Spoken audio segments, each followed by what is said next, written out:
¿Tú qué harías si creyeras que tu país está camino de la tiranía? O si vieras a un hombre acumular demasiado poder, ¿tratarías de detenerlo? Incluso si ese hombre fuera uno de tus amigos y aliados más cercanos.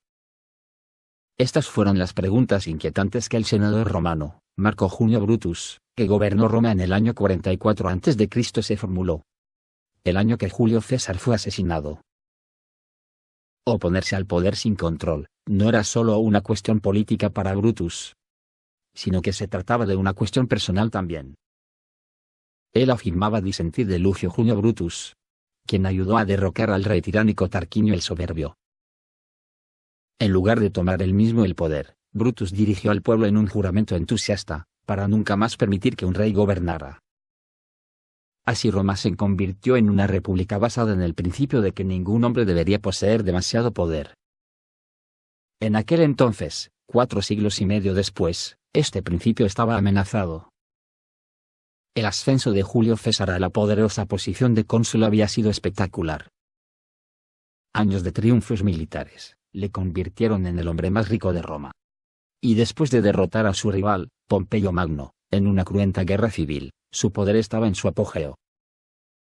Sus victorias e iniciativas, tales como la de la distribución de tierras a los pobres, le habían hecho popular entre el público, y muchos senadores se esmeraban por obtener su favoritismo, honrándole con regalos y honores. Le construyeron estatuas en su nombre, le dedicaron templos, y hasta un mes entero pasó a llamarse, aún en nuestros días, el mes de julio.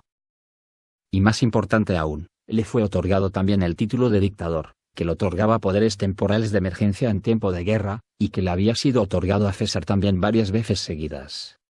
Y en el año 44 a.C., fue nombrado dictador perpetuo. Es decir, dictador por un periodo potencialmente ilimitado. Todo esto era demasiado para los senadores, que temían un retorno a la monarquía, que sus antepasados habían luchado para abolir, así como aquellos cuyo propio poder y ambición era impedido por el mismo gobierno de César.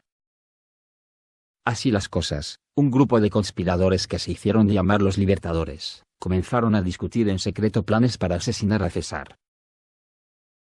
Al frente de ellos estaba el senador, Cayo Casio, Longino, y su amigo y cuñado, Brutus. Unirse a la conspiración no fue una elección fácil para Brutus. A pesar de que éste se había puesto del lado de Pompeyo en la malograda guerra civil, y César había intervenido personalmente para salvar su vida. No solo lo perdonó, sino que incluso lo consideró como un colaborador cercano, elevándolo a puestos importantes. Brutus se resistía a conspirar contra César, que le había tratado como un hijo. Pero al final, la insistencia de Cassius, y el propio miedo de Brutus por las ambiciones de César, prevalecieron. Así, el momento que habían estado esperando llegó, el 15 de marzo.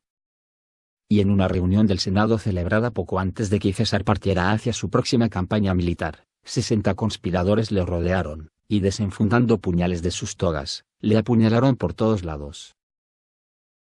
Según cuenta la historia, César luchó ferozmente, hasta que vio a Brutus. De no ser por la frase «Et tu, Brute», escrita por Shakespeare. No sabemos en realidad cuáles fueron las últimas palabras de César. Algunas fuentes antiguas afirman que no dijo nada, mientras que otros graban la frase de «¿Y tú, hijo?», alimentando las especulaciones de que Brutus pudo haber sido en realidad el hijo ilegítimo de César. Pero todos coinciden en que cuando César vio a Brutus entre sus atacantes, se cubrió el rostro y renunció a la lucha, cayendo finalmente al suelo tras ser apuñalado 23 veces. Desafortunadamente para Brutus, él y los otros conspiradores habían subestimado la popularidad de César entre el público romano. Muchos lo veían como un líder eficaz, y al Senado, como una aristocracia corrupta. Momentos después, tras el asesinato de César, en toda Roma cundió el pánico. Por lo que la mayoría de los senadores decidieron huir, mientras que los asesinos se atrincheraron en el Capitolio. Marco Antonio, amigo y cónsul de César, fue rápido para aprovechar la ventaja, y pronunció un discurso apasionado el día del funeral de César, que enarboló a la multitud en un frenesí de dolor e ira.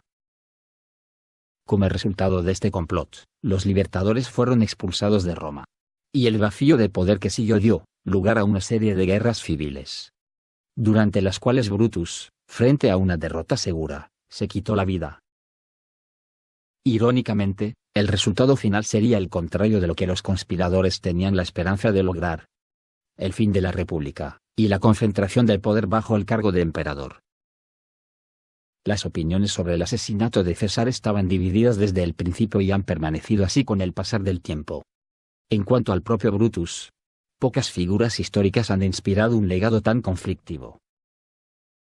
En el infierno, de Dante Alighieri, por ejemplo, Brutus fue puesto en el centro del infierno y eternamente masticado por el mismo Satanás por su delito de traición.